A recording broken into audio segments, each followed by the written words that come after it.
ways, humans are not that special. Chimps are stronger than us, pound for pound, and some jellyfish are immortal.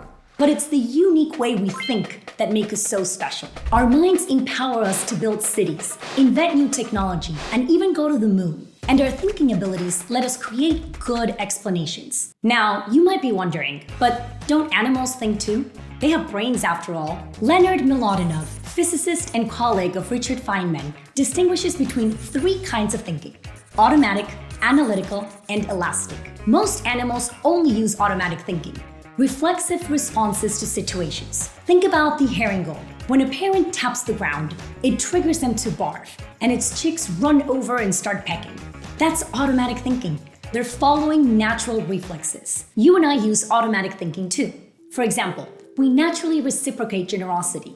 We give to people who give to us. Salespeople take advantage of this reflex. They might send you a small gift so that it's easier to sell you a car.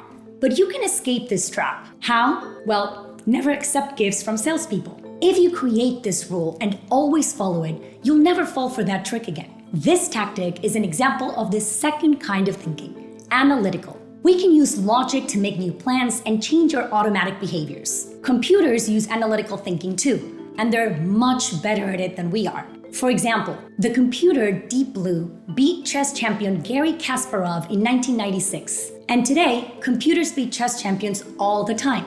That's because computers perfectly follow logical steps. They do exactly what we tell them to do. However, they break down when they face new situations. They can't use the third kind of thinking, elastic. Elastic thinking helps us solve problems we've never faced before. It's what we do when we don't have a rule book to follow. Instead of thinking step by step, we dive into the adventure of exploration and discovery until new solutions click into place. In Mlodinov's words, automatic thinking helps us drive cars. Analytical thinking helps us build them. But elastic thinking gave Carl Benz the idea of inventing the car in the first place. In today's world, elastic thinking is more valuable than ever. Think about it. Things change constantly. New problems arise faster than we can solve old ones. So, how do we get better at elastic thinking? By doing the opposite of what traditional schools are doing. Have you ever heard a teacher say, "Wait until you get into the real world"? That's because schools make life seem too simple. They teach kids that success means following the rules, memorizing pat answers, and solving simplified problems. It's a real tragedy.